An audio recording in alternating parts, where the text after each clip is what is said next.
Some families inherit traditions. Mine inherited silence. On the outside, we looked like the kind of family people admired. We owned 80 acres of farmland that had been in our family for generations. Neighbors waved whenever they drove past our front gate. Every Father's Day, our backyard filled with cousins, friends, and people who had known my father since high school. Everyone admired him. Everyone respected my older brother. And almost everyone forgot I existed. My name is Meredith Lawson. For the last 5 years, I had been known by one title in my father's house: the disappointment. It wasn't written anywhere. No one said it in front of strangers. But everyone understood it. If something went wrong, somehow it was connected to me. If something went right, my brother Travis was responsible. That had become the family story. Only one person ever knew the truth: my mother. And she took that truth to her grave. The morning of Father's Day began like every other year. I packed a homemade pecan pie into my car and drove the 40 minutes back to the farm I'd grown up on. The familiar gravel road stretched ahead of me. The weathered red barn. The old windmill. The white farmhouse with its wraparound porch. Everything looked exactly the same. Yet every time I came back, I felt like a visitor. Mom had been gone for almost 2 years. Cancer. Fast. Cruel. By the time doctors realized how serious it was, she had already begun putting everyone's future ahead of her own. Even in her final weeks, she worried more about Dad than herself. Looking back now, that should have been my first warning. Cars already filled the driveway when I arrived. My cousins were unloading folding chairs.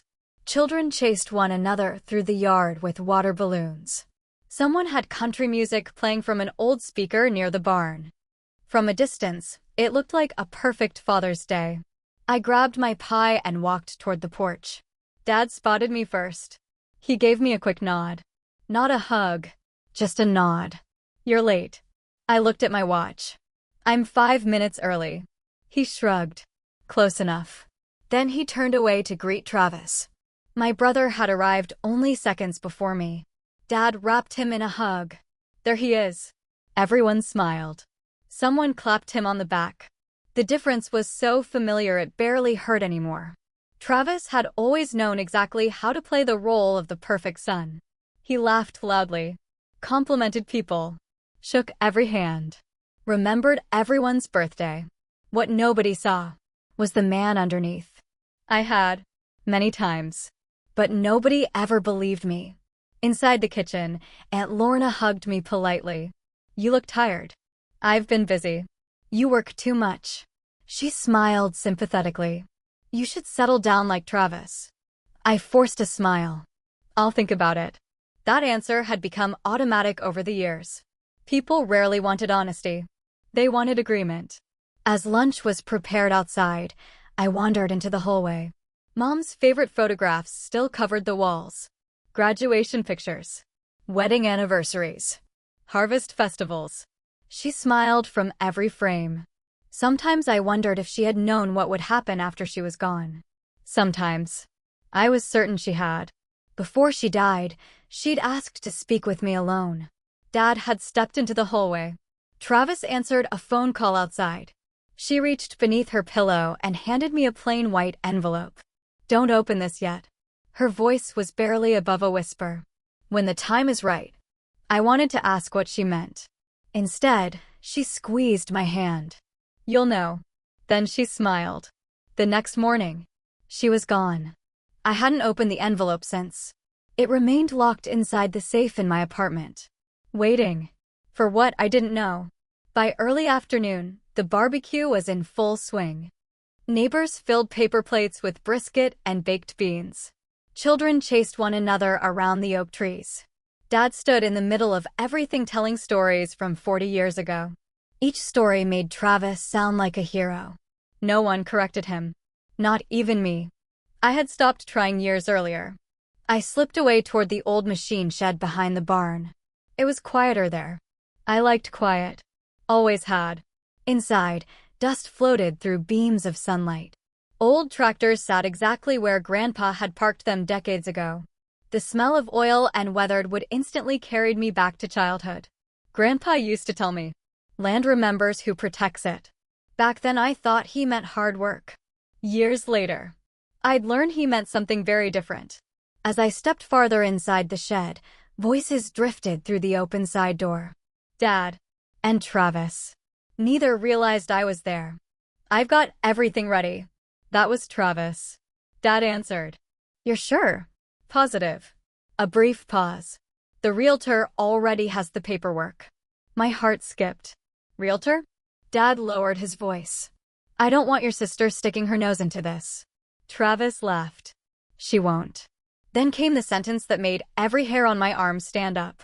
Once I have your signature, the farm is as good as sold. I froze.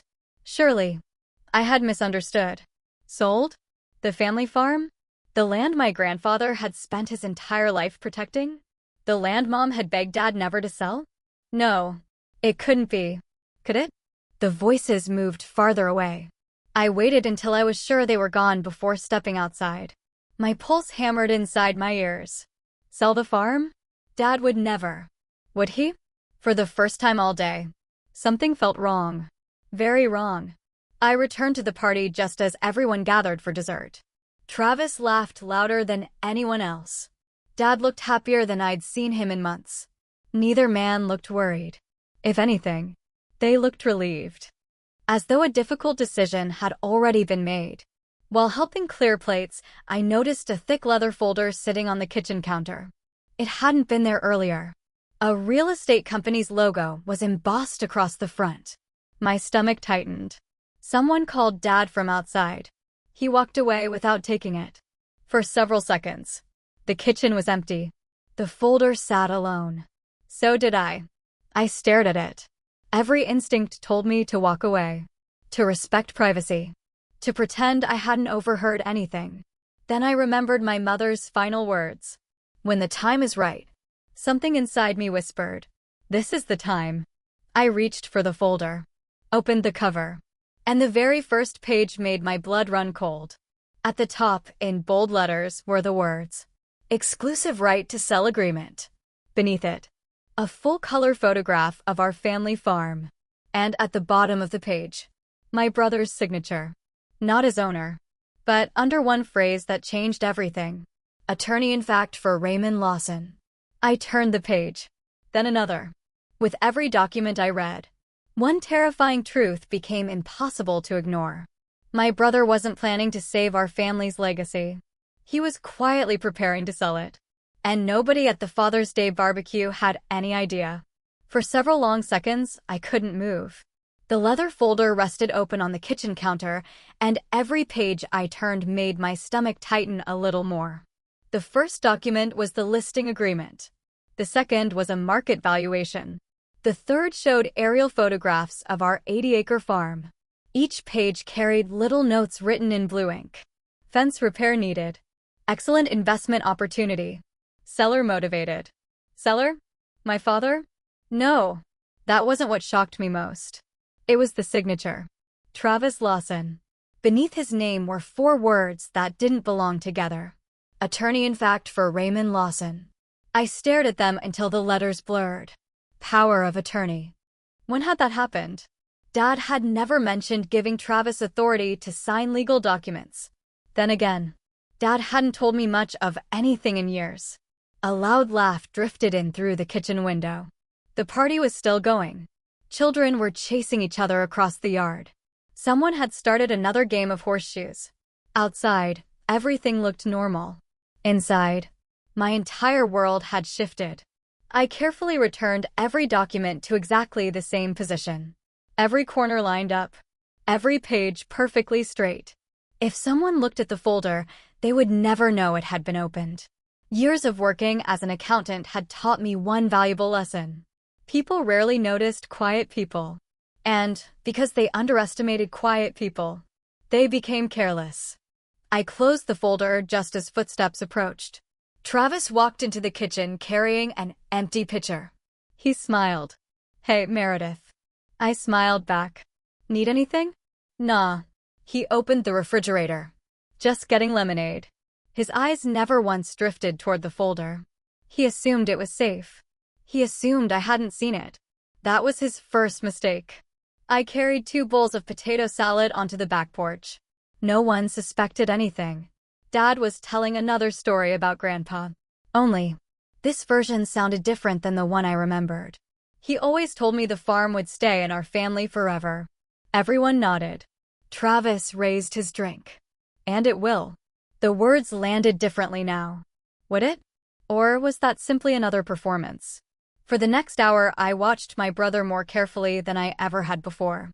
He moved easily through the crowd, laughing, joking, helping neighbors refill drinks. If someone had filmed the afternoon, they'd think he was the perfect son. Yet every time Dad looked away, Travis reached for his phone. 3 times. Each time he stepped farther from the party before answering. Each time he lowered his voice. Each time he returned smiling. Something was happening. Something bigger than a simple property sale. Around 4 o'clock, Dad disappeared into his office. A few minutes later, Travis followed him. The door closed. I didn't intend to eavesdrop, honestly. But when I carried empty plates toward the trash bins behind the garage, their voices drifted through the open office window. Closing should happen before August. That was Travis. Dad sounded uncertain. Do we really have to move that fast? Yes. Why? A pause. Then Travis answered carefully. The market's hot. Another pause. We'll never get a better offer. Dad sighed. I just don't want people talking. They won't. Travis chuckled. We'll tell them after everything's finalized. My grip tightened around the paper plates. Everything. Finalized. Before anyone knew. Including me. As I walked back toward the house, memories began fitting together like pieces of an old puzzle. The unpaid equipment loans. The overdue tax notices I'd quietly seen 2 years earlier. The sudden refinancing discussions Dad refused to explain. At the time, I'd assumed it was temporary. Now, I wasn't so sure. My mother had always managed the family's finances. Every receipt, every payment, every tax return. After she passed away, Travis stepped into that role almost overnight. Dad trusted him completely. Why wouldn't he? He was the son who never questioned anything. The son who agreed with every decision. The son everyone admired. Unlike me, I'd always asked uncomfortable questions. People mistake questions for criticism, especially inside families. Later that afternoon, my Aunt Lorna joined me near the old oak tree. You've been quiet.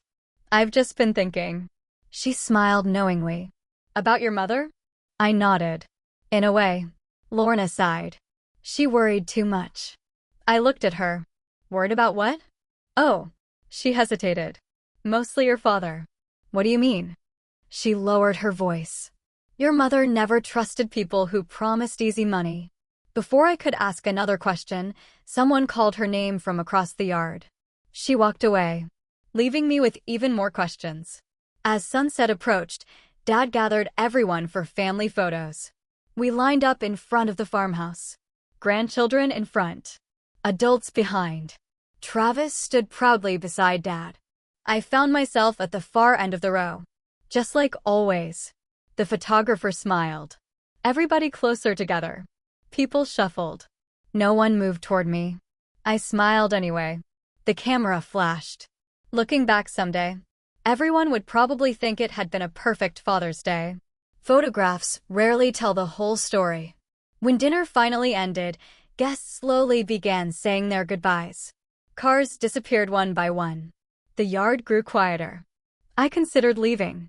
Instead, I walked toward Mom's flower garden. It had become my favorite place on the farm. Her roses still bloomed every summer. No one cared for them the way she had. Yet somehow, they survived.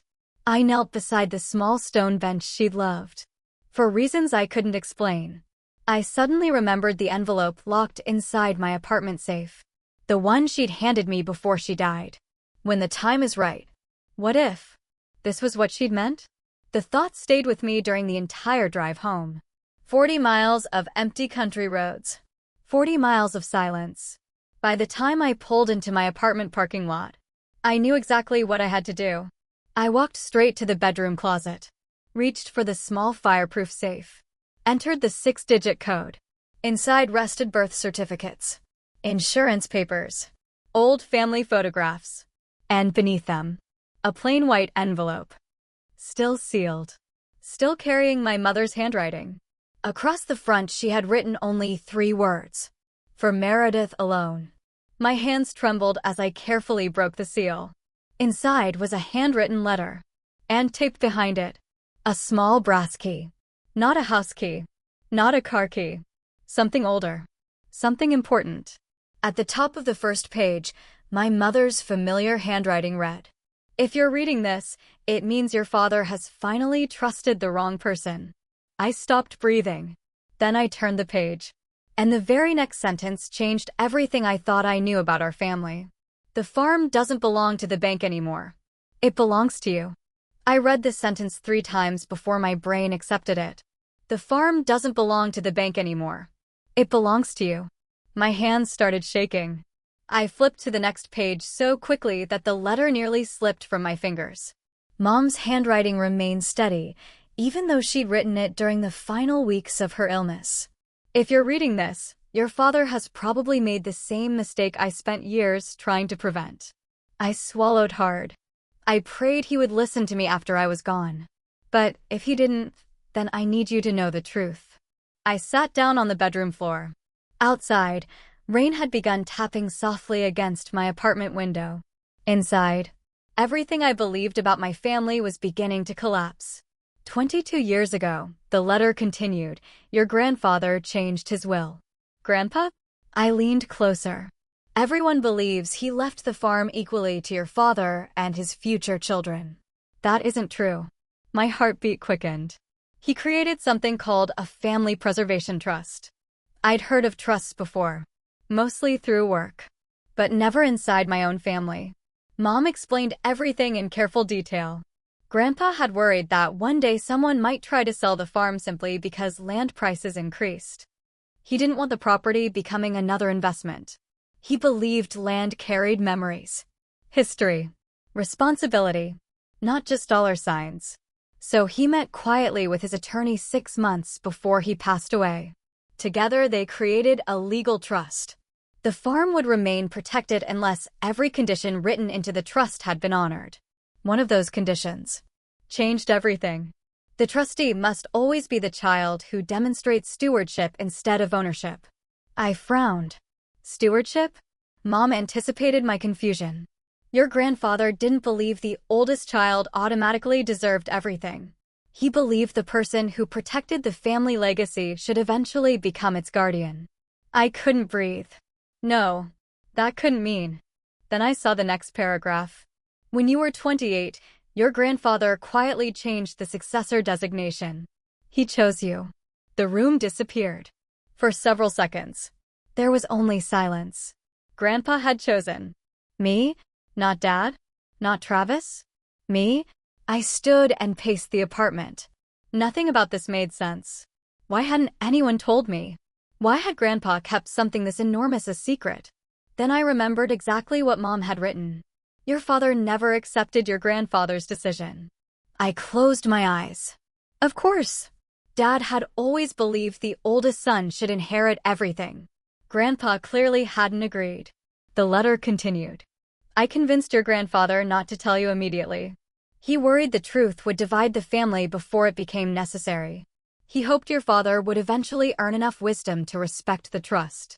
A tear rolled down my cheek. Grandpa had believed people could change. Mom had believed it too. Apparently, neither of them had been right. Attached behind the final page was a photocopy. The first page of the trust agreement. Near the bottom sat Grandpa's signature. Beside it, a familiar law firm's seal.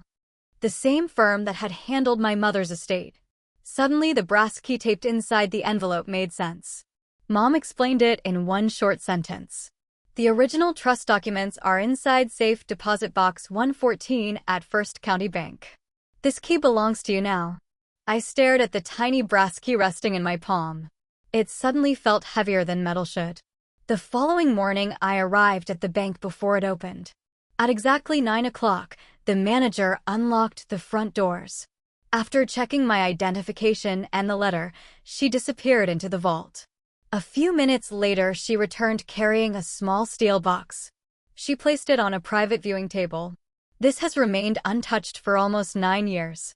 My fingers trembled as I inserted the brass key. The lock clicked. Inside rested several neatly organized folders, a leather journal, and one sealed envelope addressed to me. This one wasn't written by Mom. It was Grandpa's handwriting. Dear Meredith, if you're reading this, then I was right to worry. Even after 9 years. His words sounded exactly like him. Calm, direct, patient. People often confuse inheritance with ownership. They're not the same thing. Owning something only requires paperwork. Protecting something requires character. I smiled through tears. That sounded exactly like Grandpa. He explained why he'd chosen me. Not because I was smarter. Not because I was older. Not because he loved me more. But because every Saturday from the age of 12 until I left for college, I'd walked the property with him. Learning. Listening. Repairing fences.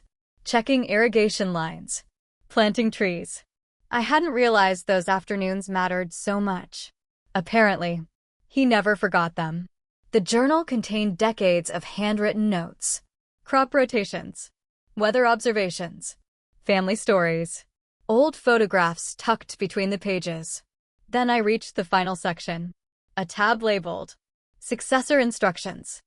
Inside sat a notarized letter from the trust attorney. It explained everything in simple language. My father had lifetime use of the farmhouse, but he never had authority to sell the land itself. Not without written approval from the successor trustee, me, which meant every document Travis had signed yesterday was completely worthless. I almost laughed. Not because it was funny, because the irony felt unbelievable. My brother had spent months arranging a sale he legally couldn't complete, and he didn't even know it. I immediately called the attorney listed in Grandpa's papers. His name was Daniel Harper, retired now, but still practicing part-time. When I explained who I was, he became very quiet. I've been expecting your call. You have. Your grandfather asked me to wait. For what? For the day someone tried to sell the farm. A chill ran through me. He knew this would happen? He hoped it wouldn't. There was sadness in his voice. But he prepared just in case. We arranged to meet that afternoon. His office looked exactly like you'd expect from someone who had practiced law for 40 years. Shelves filled with leather-bound books, family photographs, certificates on the wall.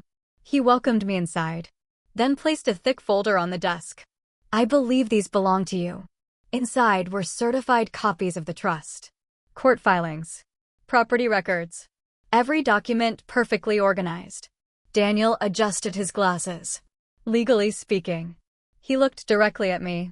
Your brother cannot sell 1 square foot of that farm. Relief washed over me. Finally.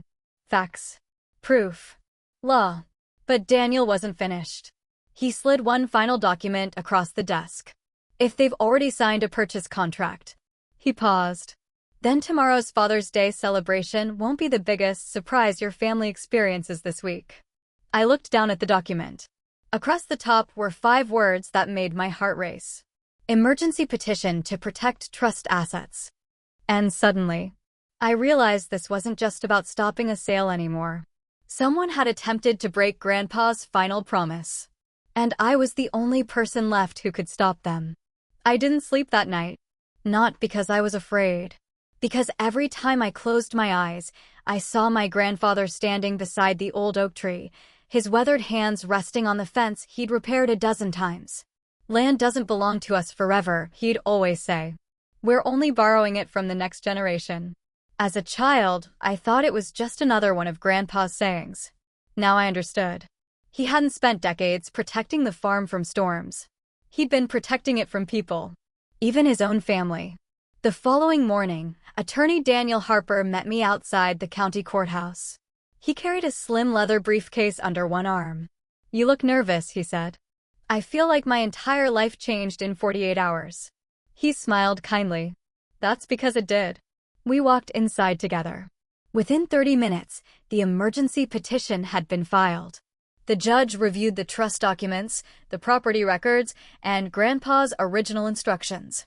Daniel barely had to argue. Everything was documented. Every signature. Every amendment. Every condition. When the hearing ended, the judge signed an emergency injunction. No sale. No transfer. No closing. Nothing involving the farm could move forward until ownership questions were officially resolved. Daniel handed me a certified copy.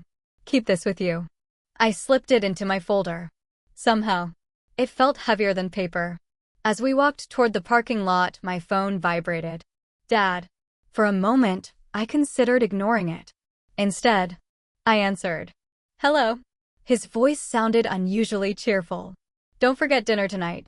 I won't. Travis has something exciting to announce. I glanced toward Daniel. He already knew.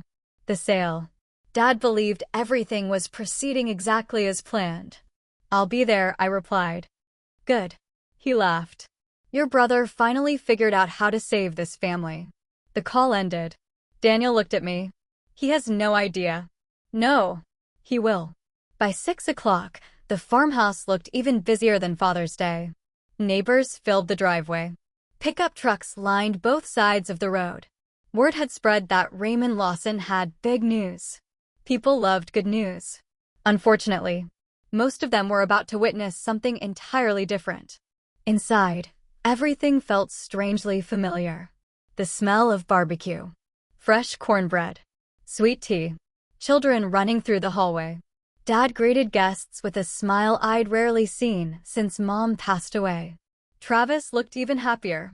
He walked around shaking hands like a politician during election season. Every few minutes someone congratulated him. You saved the farm? Smart move selling while prices are high. You'll make your father proud. He accepted every compliment. Not once did he correct anyone. I noticed Aunt Lorna watching me from across the room. She slowly walked over. You look different. Different how? Calmer. I smiled. I finally understand something. What? I've been fighting the wrong battle. She frowned. I don't understand. You will. Dinner ended just after 7. Dad stood and tapped his glass. The room immediately quieted. He loved being the center of attention. My friends. He raised his drink. I've spent my entire life trying to protect this farm. People nodded. My wife always wanted what was best for this family. His voice softened. I think she'd be proud of what we're about to do. My chest tightened. Don't do this, Dad. Please. He continued. After months of discussion, he smiled proudly toward Travis. I've decided it's time for the next generation to take over. Applause filled the room. Travis stood beside him. Dad placed a hand on his shoulder. This young man has sacrificed more than anyone realizes. More applause. He found a way to secure our family's future. Then Dad reached into a folder. The same leather folder I'd seen 2 days earlier. He removed a purchase agreement. Our farm has officially been sold. Cheers erupted throughout the room. Someone whistled. Several neighbors clapped Travis on the back. Dad raised both hands proudly. The proceeds will allow every member of this family to live comfortably for years. I quietly stood. No one noticed at first. Everyone remained focused on Dad. Then I spoke. That's interesting. The room slowly fell silent. Dad frowned. What is? The part where you said the farm has been sold. He smiled confidently. It has. I reached into my own folder. I'm afraid it hasn't. The room became perfectly still. Travis laughed. Oh, Meredith. Not nervous. Not yet. You don't understand how these things work. I think I do. I removed the certified court order. Then I handed it to Dad. He looked confused. What is this? A court injunction. His smile disappeared. He quickly scanned the first page. Then the second. Color drained from his face. His hands began to shake. This. He whispered. What is this? It stops the sale. Travis grabbed the paperwork. His confidence vanished almost instantly. No. He flipped pages frantically. No. No. This isn't possible. It is. You had no right. I had every right. Daniel Harper quietly stepped into the dining room. Every head turned. He introduced himself. "My name is Daniel Harper. I represent the Lawson Family Preservation Trust." The room exploded with confused whispers. "What trust?" "There isn't any trust." Dad's voice sounded weak. Daniel calmly removed another folder. "There has been." He looked directly at Raymond. "For 22 years. Dad stared at him in disbelief. "I would have known." Daniel sighed. "No, you wouldn't. Your father specifically instructed that the trust remain confidential unless someone attempted to sell the property." Every word landed like a hammer. Travis looked completely lost. "What are you talking about?" Daniel opened the trust documents. "The farm was never yours to sell." Silence. Absolute silence. He continued. "The property is protected under a legally binding preservation trust." Dad slowly lowered himself into his chair. His knees no longer seemed strong enough to hold him. Travis slammed his fist against the table. "This is ridiculous." "It isn't." Daniel remained perfectly calm. "The trust appoints one successor trustee." He looked toward me. "Meredith Lawson." Every face in the room turned. Toward me. My cousins. Neighbors. Aunts. Uncles. Everyone. I suddenly understood exactly how my brother had felt moments earlier. Only, there was one important difference. Mine was true. Dad's lips trembled. "No." Daniel placed Grandpa's original letter on the table. "Your father made the decision personally." Dad picked it up. I watched tears slowly fill his eyes as he recognized Grandpa's handwriting. He didn't need to read every word. He already knew. The signature alone told him everything. Travis wasn't finished. He pointed directly at me. "You planned this." I shook my head. "No. You've been trying to steal the farm. I've been trying to protect it. You hate this family. I came here today to save what's left of it." His face twisted with anger. "You always wanted what Dad built." I looked directly into his eyes. "No. I wanted what Grandpa protected." Then, something unexpected happened. Aunt Lorna stood. I remember. Everyone looked toward her. She wiped tears from her cheeks. "Your grandfather asked me one question before he died." "What question?" someone asked. She smiled sadly. "He asked which grandchild loved the farm. And which one loved owning it." She looked at Travis. Then at me. I guess he already knew the answer. No one spoke. Because no one could. The truth had finally caught up with every lie. And for the first time in my life, my family wasn't looking at me like the disappointment. They were looking at me like the person Grandpa had trusted all along. No one moved. The dining room, once filled with laughter and celebration, had become eerily silent. Even the children seemed to sense that something important had happened. My father remained seated at the head of the table, staring at the trust agreement. His fingers rested on Grandpa's signature as if touching the ink might somehow change what it said. "It can't be," he whispered. Attorney Daniel Harper gently closed the leather folder. "I'm afraid it is, Raymond." Dad looked up. "I spent my whole life believing this farm would eventually become mine." Daniel nodded sympathetically. "It was yours to care for, but never yours to sell." Those words settled over the room like a heavy blanket. For years, everyone had assumed ownership meant complete control. Grandpa had seen things differently. Travis suddenly pushed his chair backward. "This is ridiculous." His voice echoed through the house. "Some old paperwork doesn't erase everything Dad has done for this place." Daniel remained calm. "No one is questioning the work your father put into the farm. Then why are we standing here pretending Meredith deserves it?" Every eye turned toward me. I didn't answer. I didn't have to. Daniel did. "Your grandfather wasn't looking for someone to inherit wealth. He was looking for someone who understood responsibility." Travis laughed bitterly. "Responsibility?" He pointed directly at me. She left. The accusation hung in the air. I finally spoke. "I left because there wasn't room for me here anymore." "No." He shook his head. "You left because you didn't want farm life." I looked at him quietly. "I left because every decision I made was treated like a mistake." The room remained silent. Even Dad didn't interrupt. I continued. When I wanted to study accounting, you said it was a waste. When I bought my apartment, you called it selfish. When Mom got sick, I drove here every weekend. I looked directly at Travis. You visited twice. His face tightened. That's not fair. It isn't. I turned toward the rest of the family. Who handled Mom's insurance paperwork? Nobody answered. Who organized her medications? Silence. Who stayed overnight at the hospital after Dad fell asleep in the waiting room?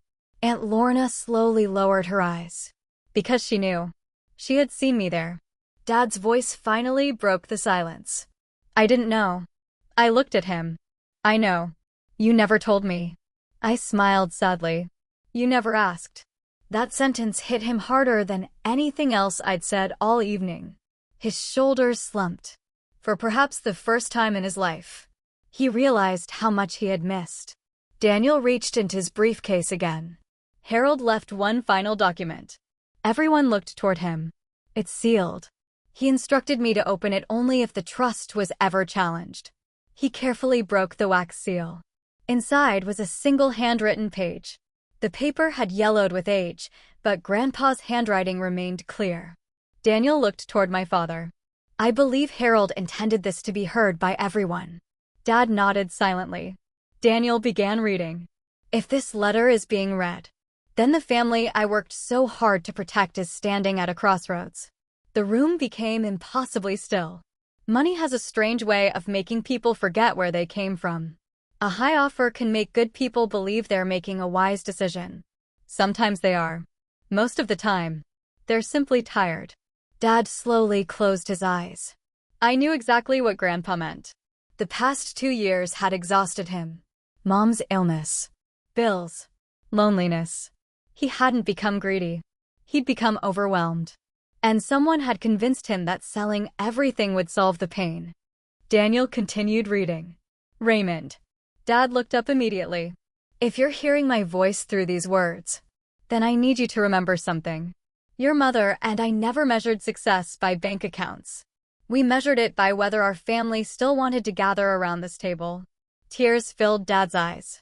Around the room, several relatives quietly wiped away their own. Grandpa's words didn't accuse anyone. They reminded us of who we had once been. Daniel reached the next paragraph. If Travis is standing beside you. My brother looked stunned. I hope you've become the hardworking young man I believed you could be. But if you've confused ambition with ownership, slow down. Land isn't valuable because someone wants to buy it. It's valuable because someone loved it enough not to. Travis looked away. For the first time all night, he had nothing to say. Daniel turned to the final section. And Meredith. My breath caught. If you're reading this, then life probably hasn't been easy. A tear rolled down my cheek. You always carried burdens without announcing them. Don't let that become loneliness. Strength is a gift, but only when you remember to let other people carry part of the weight. I smiled through my tears. That sounded exactly like Grandpa. He had always known how to speak gently without avoiding the truth. Daniel folded the letter carefully. No one spoke. No one needed to. The silence itself carried Grandpa's message. Dad slowly stood. His movements seemed slower than they had just an hour earlier. Older. Wearier. He walked toward the living room window overlooking the fields. The sun had almost disappeared behind the western fence line. Golden light stretched across the crops. For several minutes, he simply stood there. Looking. Remembering. Finally, without turning around, he spoke. I almost sold the only place your mother ever truly loved. No one answered. I kept telling myself I was protecting everyone. His voice cracked. But the truth is, I was trying to escape my own grief. The room remained perfectly still. I couldn't walk through this house anymore without seeing her. He wiped his eyes. Every fence reminded me of her. Every garden. Every empty chair. He turned toward me. I thought selling the farm would make the memories hurt less. I slowly shook my head. They would have followed you. Dad gave a sad smile. I know that now. He walked back toward the table. Stopped directly in front of me. For a long moment, neither of us spoke. Then, he reached into his shirt pocket. Pulled out a small brass key. The old key to Grandpa's workshop. He placed it gently into my hand. I've kept this since the day he died. His voice trembled. I think it belongs with the person he trusted most. I stared at the key resting in my palm. It wasn't worth anything. Not financially. But somehow, it felt more valuable than the entire farm. Before I could answer, the front door suddenly slammed open. Everyone turned. A man in a gray business suit stepped inside carrying a leather briefcase. He looked around the room before asking one question. Is Raymond Lawson here? Dad frowned. I am. The stranger nodded. My name is Michael Jensen. I'm representing Horizon Agricultural Development, the company trying to buy the farm. He looked around the room, completely unaware of what had just happened. I have the final closing documents. He smiled confidently. All we need tonight is one last signature. The room fell silent as the stranger adjusted his tie and stepped farther inside. He carried a thick leather portfolio under one arm and wore the confident smile of someone expecting an easy business transaction. My name is Michael Jensen, he repeated. I'm with Horizon Agricultural Development. He looked directly at my father. We've prepared the final closing package. He glanced around at the family gathered in the dining room. I hope I'm not interrupting. Nobody answered. The silence should have warned him. Instead, he placed the portfolio on the table and opened it. We've already completed financing approval. Once Mr. Lawson signs these final documents, we'll wire the remaining funds tomorrow morning. He slid a pen toward my father. I just need one signature. Dad looked at the pen, then at me, then at Daniel Harper. Daniel quietly cleared his throat.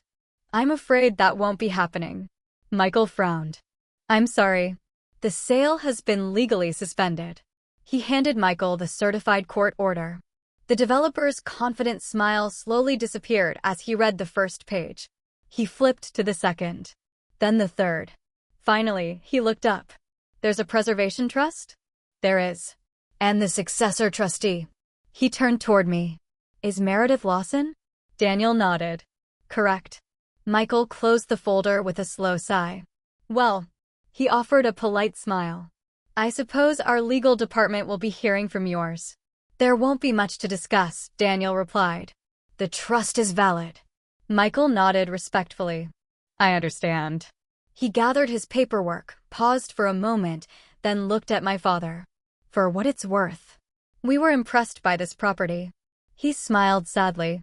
It deserves someone who loves it. Then he quietly walked out. The front door closed behind him.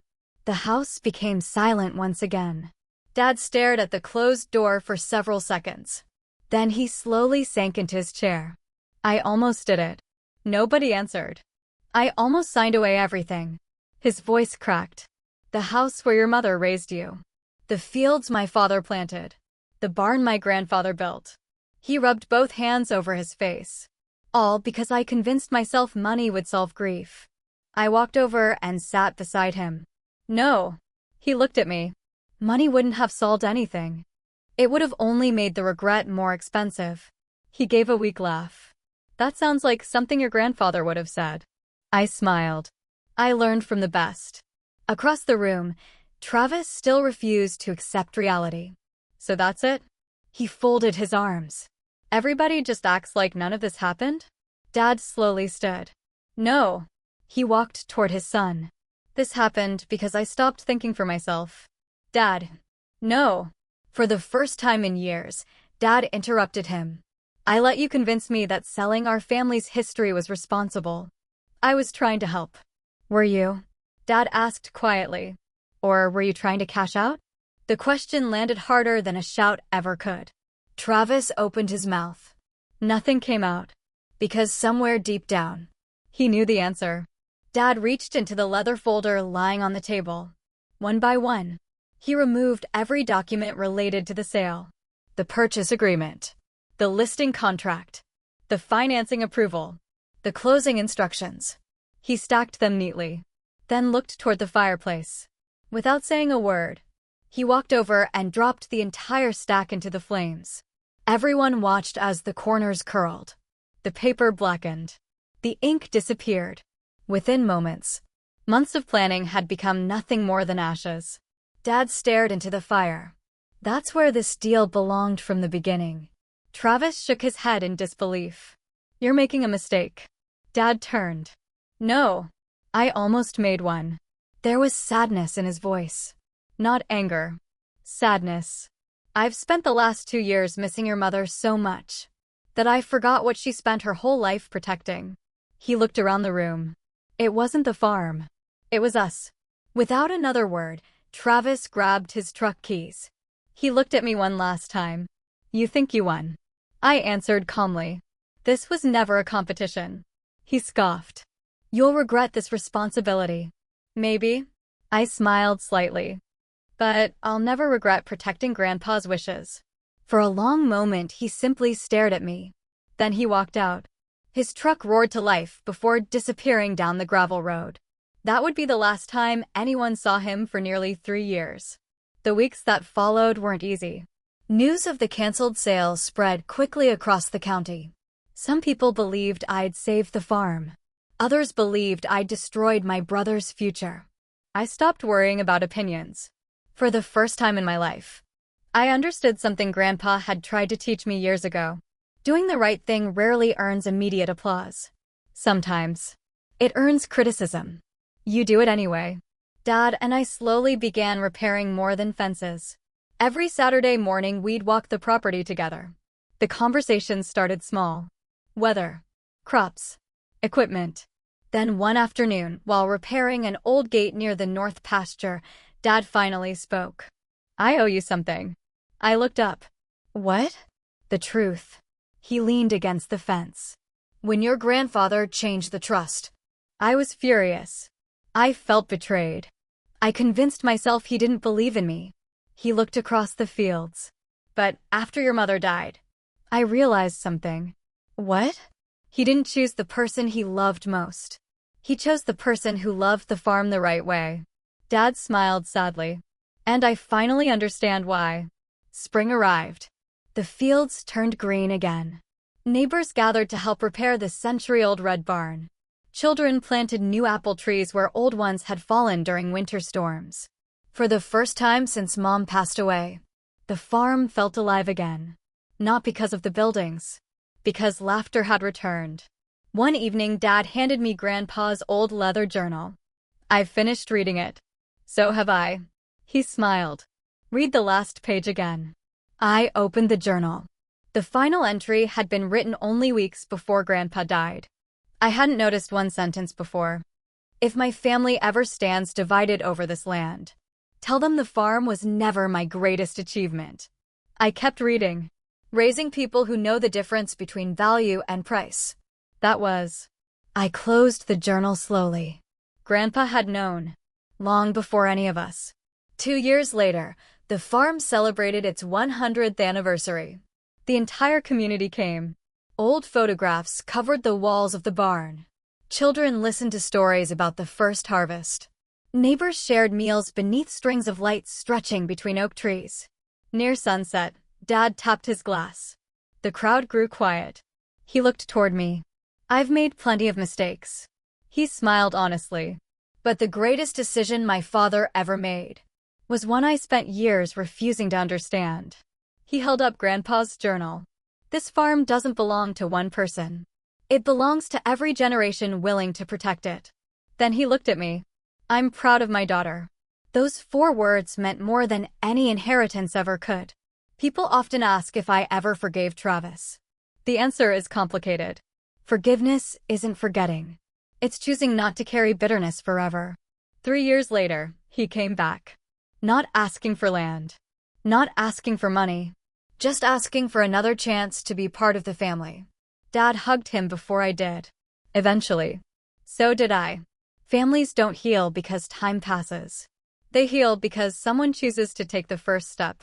Today, when I walk the same fence lines Grandpa once walked with me, I understand his greatest lesson. Land can be inherited. Money can be earned. Homes can be rebuilt. But character. Character is something you choose every single day.